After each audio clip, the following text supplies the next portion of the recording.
어렸을 때 우리 민속놀이 많이 하고 놀았잖아요. 자치기도 하고 제기차기도 하고. 여러분은 뭘 잘하셨습니까? 저희 윗동네에 살고 있던 여자애 중에 한 명이 공기놀이를 그렇게 잘했습니다. 그 친구랑 공기놀이를 하면 뭘 이렇게 죽자고 공기 연습을 해가지고 왔는지 한 4학년, 5학년쯤 됐을까요? 한번 만나서 뭐 할 거 있을까, 같이 놀 게 있을까 했는데 공기놀이를 하재요. 공기 어떻게 하는지 아시잖아요. 이게 한 살씩 먹어가는 거. 네, 제가 3살이었고 그 친구가 환갑이 넘어가도록 공기를 얼마나 잘하는지 몰라요. 저 손으로 하는 거 다 잘하는데요. 그런데 공기는 저는 잘 안 되더라고요. 근데 그 친구는 한 번 하면 뭐 5살씩 막 이렇게 그냥 먹어가니까 무슨 내용인지 이해하시죠? 예. 금방 환갑이 넘어가더라고요. 근데 이제 저녁이 다 돼가지고 집에 갔어요. 갔다가 이제 다음날 먹고 자고 이제 다음날 다시 만났는데 공기놀이를 또 하자는 겁니다. 그래서 이거 어제도 이제 60대 3 정도로 졌는데 오늘 또 하나? 그래서 이제 다시 시작을 했죠. 근데 그 친구가 딱 5살을 접더니 하는 얘기가 65살이라는 거예요. 어제 하던 거에 이어서 하고 있는 거죠. 저는 3살인데 큰일 났다 했습니다. 재미가 하나도 없는 거죠. 그리고 뭘 할 의욕이 있나요? 이게 65대 3이면 이 정도 되면 다시 새로 시작을 해도 도저히 따라갈 수 없는 점수 차임에도 불구하고 그 친구는 꿋꿋하게 자기는 65살이라면서 다시 시작을 했습니다. 한 120대 한 5 정도로 졌던 걸로 기억이 납니다. 이렇게 인생도 기회가 한 번 하고 나면, 한 번 실수하고 한 번 넘어지고 한 번 엎어지고 나면 다시 기회가 없다고 하면 살 의욕이 별로 없잖아요. 해봐야 소용이 없고 다시 회복할 수 없고 도저히 이길 수 없고 도저히 벗어날 수 없고 하게 되면 인생은 연습이 없습니다. 뭘 더 배우려고 하면 아주 비싼 대가를 치러야만 배울 수가 있고 또 거기서 한번 실수하고 나면 그걸로 끝이 나는 경우들을 우리 많이 보게 되는 거죠. 다시 시작하기가 참 어렵습니다.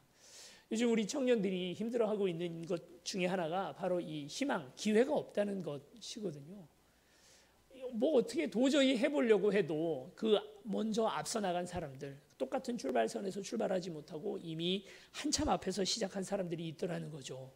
유치원 중에 영어 유치원이 있답니다. 그래서 그 유치원 선생님들까지도 다 영어 원어로 그냥 제대로 써야 되고 하는 유치원을 다니고 초등학교 2학년, 3학년이 되면 영재고 갈 수 있는 수학 학원이 따로 있대요. 그 학원, 대치동에 있는 그 학원을 가야 영재고를 간답니다. 그리고 대다수 지금 서울대학교 웬만큼 좋은 학과를 가려면 그 영재고를 또 나와야 되는 거거든요. 그래서 그 서울대 물론 뭐 그 학교를 꼭 나와야만 그 출세하고 성공하는 건 아닙니다만 그 학교가 아닌 다른 데서 성공하기는 참 바늘구멍처럼 쉽지 않은 길들을 가야 되는 거죠.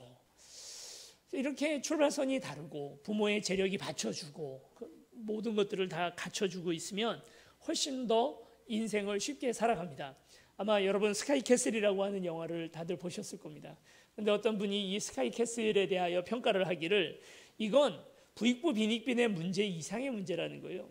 어떤 이야기냐면 스카이캐슬에 나오는 이분들도 이미 부자는 아니죠.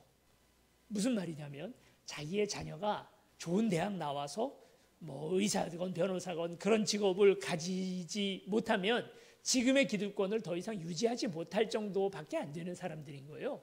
그러니까 죽자고 뭐 수억 원이라도 들여서 자녀들을 공부를 시키는 거죠. 진짜 부자는요, 자녀에게 이렇게 말합니다. 넌 공부할 필요 없어. 넌 그냥 엄마 아빠 사업 잘 물려받으면 돼 라고 얘기하는 거죠. 저희 집도 그렇게 말합니다. 넌 공부할 필요 없어. 네, 알아서 잘하는 건 아니고 넌 이미 텄어. 그렇게 막 열심히 공부하려고 할 필요 없어. 출발선이 다르기 때문에 열심히 할 의지 자체가 사실 오늘 우리에게 잘 생기지 않고요. 그리고 또 인생에서 뭐 하나 삐끗 잘못 가게 되면 그것으로 인생이 무너져 내려서 꼭 집안에 한 명씩 있지 않습니까? 도박하고 말썽 피우고 또 가산을 거덜내는 사람이 한 명씩 있습니다. 그러면 뭐 여기저기서 누나 돈 빌리고 뭐 누구 돈 빌리고 해가지고 한꺼번에 망하기 때문에 그래서 그런 것 때문에 힘들어지고 이걸 이제 어느 정도 회복을 하려고 하면 부모가 아파요. 그 또 병원에 또 수십억 들어가고 주식이 잘못되고 또 자녀가 뭐 어떻게 되고 그런 일들로 인해서 도저히 어떻게 해보지 못하는, 그래 내 인생 원래 처음부터 이랬고 어떻게 되지 않는다 하는 생각을 가지게 되는 것입니다.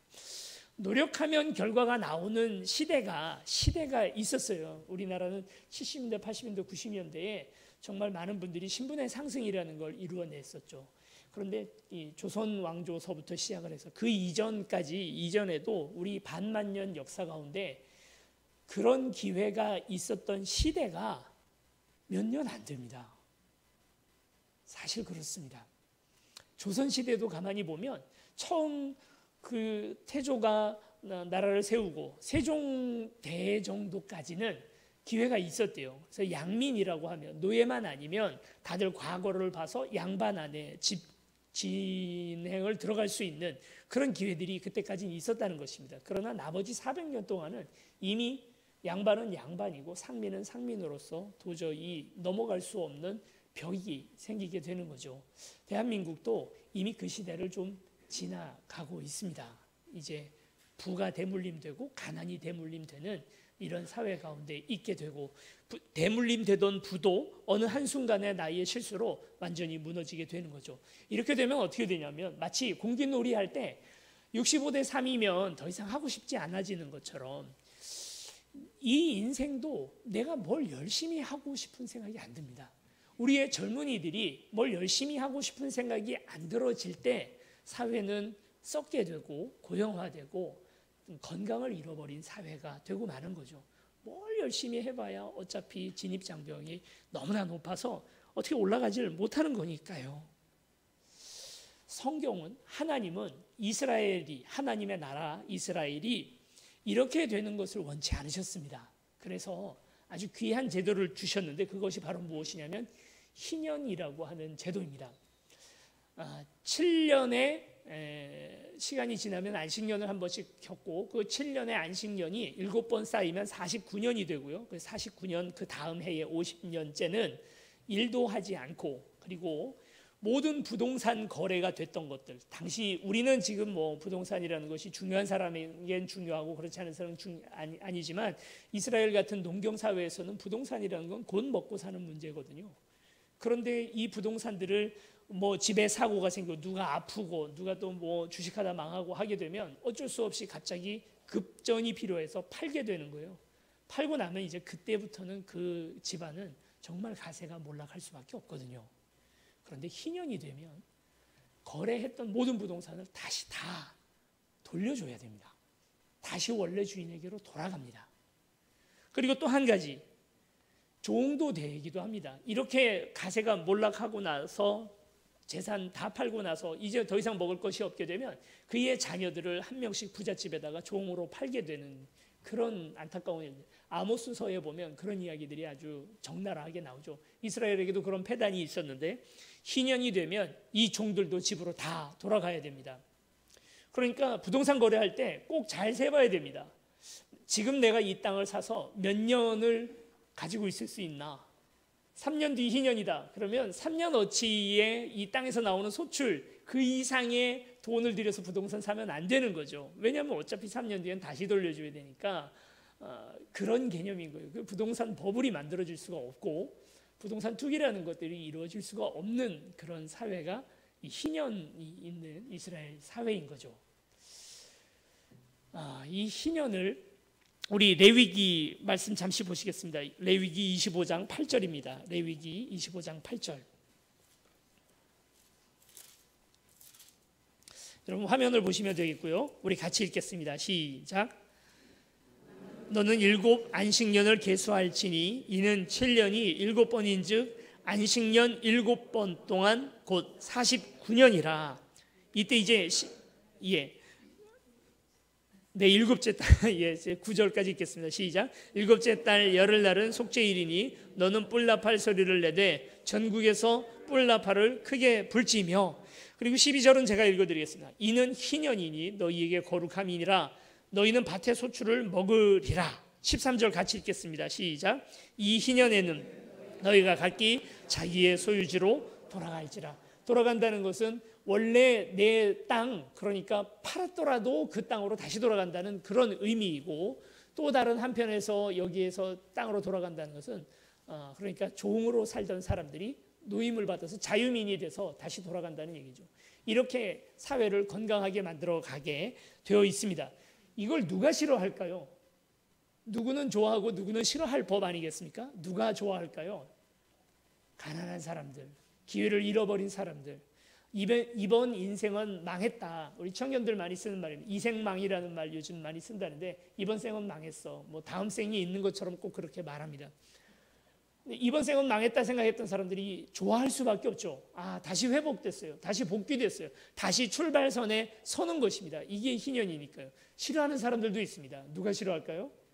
기득권들, 부자들. 그 땅을 사서 이제 내가, 왜냐하면 생각해보면 그게 너무 당연합니다. 나는 이번 생 저렇게 한눈 팔지 않았고 도박도 하지 않았고 넘어지지 않았고 정말 내 건강관리도 열심히 해서 이렇게 부자를 한 재산 모았는데 다시 다 돌려주라니, 이게 무슨 뭐 좀 너무 마음이 안 좋겠죠. 기득권들은 싫어할 수밖에 없는 법이 이 희년이죠. 그래서 오늘 61장 우리 이사야서 본문에 보면 가난한 자들에게 아름다운 소식이다, 이렇게 말하는 것입니다. 이 이사야서 61장 오늘 우리가 읽던 본문이 바로 희년 선포예요. 이렇게 기득권들이 사실은 자발적으로 자기가 이렇게 거두어들였던 재산을 다 풀고 그리고 자기 종들을 다 풀어줘야 되는데, 기득권들은 그게 싫으니까 자발적으로 하지 못하고 안 하는 겁니다. 그래서 이스라엘 역사에 이 희년 법이 버젓이 있음에도 불구하고 제대로 지켜진 적이 한 번도 없다는 거예요. 땅을 그냥 놀려야 됩니다. 그냥 놀려놓다 보면 그 땅에서부터 자연적으로 나오는 것들을 먹고 그걸 가지고 이제 소비를 하면서 살아야 되는 희년이거든요. 그러니까 어느 누구도 땅을 쉬게 하지 못하고요. 어느 누구도 종을 그냥 이게 다 재산인데 풀어주지 못하고요. 어느 누구도 자기가 거래했던 부동산을 다시 돌려주지 못합니다. 그렇게 수백 년이 지나니까 하나님께서 인위적으로 강권적으로 희년을 선포해버리는 거죠. 그게 뭡니까? 이스라엘이 망하는 겁니다. 나라가 망하고 70년간 포로로 끌려가 있는 상태가 하나님이 이스라엘에게 주신 강제 희년이죠. 그렇게 70년간 바벨론에서 포로 생활을 하던 이스라엘 백성들이 다시 돌아올 때 이사야에게 성령 하나님이 임하십니다. 그리고 성령이 깨닫게 해주시기를, 이게 희년이구나. 그동안 우리가 포로 생활이고 불행한 일이고 오늘 우리의 자주와 독립을 잃어버린 그런 불행한 사고라고만 생각을 했는데, 가만히 생각을 해보니 우리가 하지 못했던 희년이 다시 돌아왔구나라고 생각을 하게 됩니다. 다시 기회가 생기고 다시 기득권, 다시 모든 사람들이 출발선에 서게 되는 것은 항상 역성혁명이 일어나거나 전쟁이 벌어지거나 아니면 뭐 지금 코로나와 같은 그런 엄청난 사회 격변이 생겨야만 한 번 있을까 말까 하는 그런 기회인데, 이것을 이스라엘 사람들에게 자발적으로 50년마다 한 번씩 마치 앙금은 내려앉고 그 다음에 위엔 그냥 맑은 물만 떠 있던 것 같은 그런 것을 다시 뒤집어 다 섞어버리는 것처럼 그런 일들을 하라고, 자발적으로 하라고 시켰는데 이걸 못하니까 하나님께서 직접 쥐고 흔들어 버린 거죠. 그리고 이제 다시 바벨론 포로로 가 있던 사람들이, 끌려갔던 사람들이 돌아옵니다. 61장 1절 오늘 본문을 같이 읽어보겠습니다. 시작. 주 여호와의 영이 내게 내리셨으니 이는 여호와께서 내게 기름을 부으사 가난한 자에게 아름다운 소식을 전하게 하려 하심이라. 나를 보내사 마음이 상한 자를 고치며 포로된 자에게 자유를, 갇힌 자에게 노임을 선포하며. 이렇게 말합니다. 그러니까 마치 이스라엘 백성들이 자기 종들을 풀어주는 것처럼 바벨론, 이제 페르시아죠. 페르시아 사람들이 자기의 종됐던 이스라엘 사람들을 다시 풀어줬다는 것입니다. 그래서 처음 여호수아가 이스라엘 가나안 땅을 점령하고 땅을 나누어 주던 바로 그 출발선으로 강제적으로 소환되는 거예요. 가난한 사람, 부자 없이 다 같이 들어가서 함께 고생하며 나라를 다시 일구어내는, 이건 가난한 자들에게 기쁨 소식이죠. 이 희년의 선포가 이사야 61장 바벨론 포로에서 돌아오는 이들을 향한 이사야의 예언이었습니다. 그런데요, 이 놀라운 사실은 누가복음 4장 16절에 보니까 예수님이 바로 이 말씀 희년을 선포하십니다. 다시 한번 희년이 선포되어집니다. 우리 누가복음 4장 16절에서부터 그 뒷부분을 우리 같이 읽겠습니다. 4장 16절입니다. 16절부터 21절까지 같이 읽겠습니다. 시작. 예수께서 그 자라나신 곳 나사렛에 이르사 안식일에 늘 하시던 대로 회당에 들어가사 성경을 읽으려고 서심해 선지자 이사야의 글을 들이거늘 책을 펴서 이렇게 기록한 데를 찾으시니 곧 주의 성령이 내게 임하셨으니 이는 가난한 자에게 복음을 전하게 하시려고 내게 기름을 부으시고 나를 보내사 포로된 자에게 자유를 눈먼 자에게 다시 보게 함을 전파하며 눌린 자를 자유롭게 하고 주의 은혜의 해를 전파하게 하려 하심이라 하였더라. 20절입니다. 책을 덮어 그 맡은 자에게 주시고 앉으시니 회당에 있는 자들이 다 주목하여 보더라. 이에 예수께서 그들에게 말씀하시되 이 글이 오늘 너희 귀에 응하였느니라 하시니. 아멘. 다시 한번 예수님이 희년을 선포하십니다. 여기서 선포하시는 예수님의 희년은 우리의 재산이 다시 이전처럼 회복되고 복귀되리라 하는 의미가 아니라 영적인 의미에서의 희년을 의미하는 것이죠. 왜 우리가 착하게 안 삽니까? 여러 가지 이유가 있겠습니다만 그 중에 하나가 뭐냐면 난 이미 버린 몸인데, 난 이미 못되게 살았는데 이제 열심히 착하게 산다 한들 무슨 소용인가 하는 그것 때문에 오늘 우리가 착하게 못 살고 죄 가운데 살아가는 것 아니겠습니까? 이미 이전에 쌓여왔던 과거에서 자유로울 수 있는 사람은 아무도 없다는 거예요. 그런데 다시 출발선으로 돌아가게 하는 것이 희년이라면 여기서 예수님이 선포하는 희년은 우리 영적으로 우리가 죄 많이 저질렀지만 그동안 이번 생을 정말 망하면서 살아왔지만 다시 새롭게 되어 출발선으로 가서 서게 되는 역사가 이게 바로 희년의 역사인 것이죠. 기득권에 대해서 이야기를 드렸습니다만 물질적 의미에서의 기득권만 이 땅에 있는 것이 아닙니다. 예수님이 3년의 공생애 동안 열심히 싸웠던 바리새인들이나 사두개인들, 이 사람들이 바로 영적 기득권자들이죠. 이들은 우리는 아브라함의 자손이라고 말하고 할례받은 사람이라고 말하고 우리는 11조를 드렸고 그동안 신앙생활 열심히 잘했고 율법을 다 외울 정도로 그렇게 말씀을 잘 지켰던 오늘 우리가 죄 한 번 저지르지 않았던 오늘 우리이기 때문에 나는 저기에 있는 세리와 같지 않다고 기도하면서도 뻣뻣하게 하나님 앞에 서서 기도하는 사람들, 영적 기득권을 가진 사람들입니다. 그의 동생 탕자가 세상에 나아가서 허랑방탕하게 모든 재산을 다 쓰고 돌아옵니다. 돌아오니까 그 안에 누가 있습니까? 큰아들이 있는 거예요. 기득권자죠, 말하자면. 그가 기분이 별로 안 좋아요. 처음부터 다시 시작.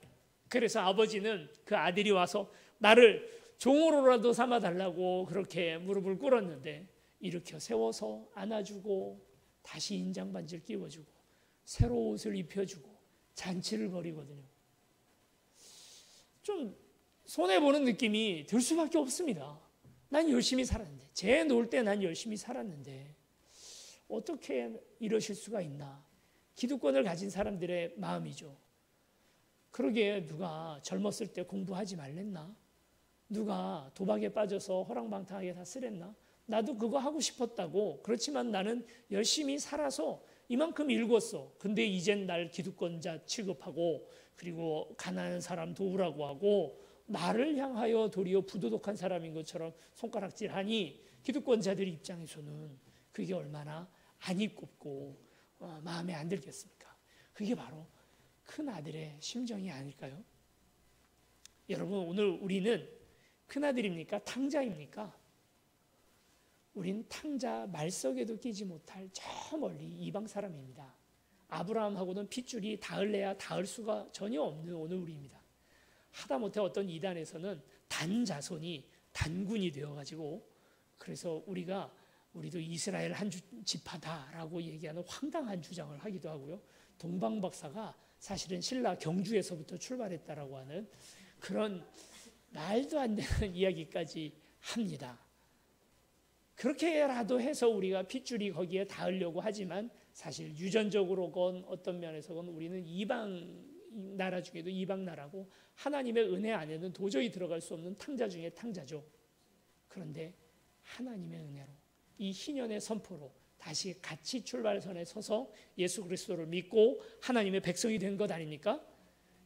그런 주제에 우리가 또 기득권이 돼버렸어요. 우리가 신앙생활을 오래 했고 내가 그동안 11조 많이 했고 예수님 많이 믿었고 그래서 저 안 믿는 사람들 아니면 저 죄인들하고 손가락질을 하기 시작해버렸다는 거죠. 그래서 희년이 싫어요. 우린 어떻게 출발선이 같을 수가 있습니까?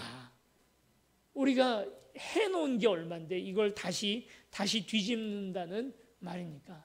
영적으로 가난한 사람들이 분명히 있거든요. 그들을 향하여 오늘 우리는 우리의 갑질을 시작하고 싶으시죠. 예수님은 세리나 창녀나 심지어 이방인들 그 어떤 사람들에게도 차별하지 않으시고 그들에게 은혜를 베푸십니다. 그리고 이렇게 말씀하십니다. 성령과 물과 성령으로 거듭나지 아니하면 아무도 하나님 나라를 볼 자가 없느니라. 요한복음 3장에 나오는 이야기인데요. 니고데모는 찾아와서 예수님에게 얘기합니다. 나는 당신이 하나님이 보낸 사람인 줄 확신합니다. 그랬더니 예수님께서 하는 이야기가 물과 성령으로 거듭나지 아니하고는 하나님의 나라를 볼 자가 없느니라 하고 얘기를 합니다.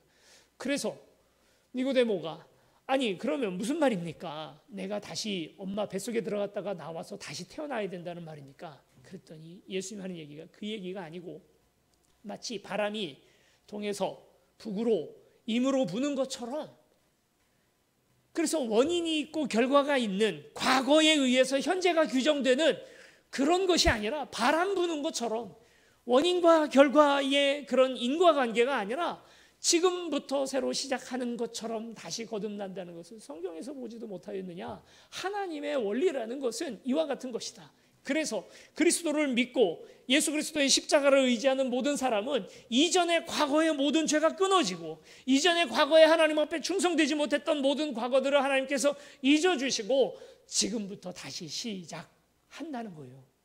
이게 바로 거듭남이고 이게 바로 희년의 오늘 우리의 영적으로 이 가운데 지금 이루어지고 있는 것이죠. 이것이 어떻게 이루어지냐? 성령이 우리에게 임하시면이라는 말입니다. 오늘 성령 강림주일입니다. 성령이 임하셨을 때 이전에 그냥 무지렁이 어부였고요. 그리고 이전엔 세리였고요. 창녀였고 했던 사람들이 이제 성령이 임하고 나서 교회의 일원이 됩니다. 사도행전 2장에 하늘로부터 마가의 다락방에 불과 같은 성령이 임하셨을 때 그때 모든 사람들이 새 영에 취해서 이제 그 이전의 모든 과거와 단절을 분명하게 하고 거듭남의 역사가 일어나게 되는 거죠. 그동안 잘 못했다 하더라도 성령님 오시고 나서 지금부터 다시 시작하면 됩니다. 어제까지 성경 많이 못 읽으셨습니까? 이 생 망, 이번 생은 망했어. 난 어차피 성경도 잘 모르고 됐어. 여러분 걱정하지 마십시오. 우리 기초교리반 제자훈련이 시작되었습니다. 그래서 난 뭐 이번 생은 망했어. 난 새벽기도도 한 번 한 적이 없고 여러분 걱정하지 마십시오. 내일 초하루 새벽 예배가 시작이 됩니다. 지금부터 잘하면 됩니다. 이번 생은 망했어. 나는 부모님한테도 못되게 하고 지금부터 잘하면 됩니다. 나중에 꼭 돌아가신 다음에 제사상 화려하게 차리지 마시고 지금부터 잘하면 됩니다. 하나님 앞에 지금부터 잘하면 됩니다. 이제 뭐 모실 부모가 없어요? 자녀한테 잘하면 됩니다. 보면 이게 내가 사랑받은 사람한테 그 사랑 돌려주는 사람은 없더라고요. 그건 불가능합니다. 날 사랑해 준 사람한테 똑같이 사랑 돌려줄 생각하지 마시고 내가 사랑할 사람한테 그 사랑을 도리어 갚아주면 되는 거예요. 하나님이 출발선에 우리를 다시 세우신 거예요. 그게 십자가의 은혜거든요. 그냥 십자가, 예수 그리스도의 십자가를 붙들면 그냥 천국 간다, 내가 하나님 백성 됐다, 그걸로 끝이 아니라 이제 이전의 모든 과거가 끊어졌으니 그때 좀 잘 못했더라도 지금부터라도 다시 잘하고 다시 열심히 하고 하나님 앞에 말씀대로 살려고 애를 쓰는 그 다음 삶들이 이어져 나가야 그게 새로운 시작이죠.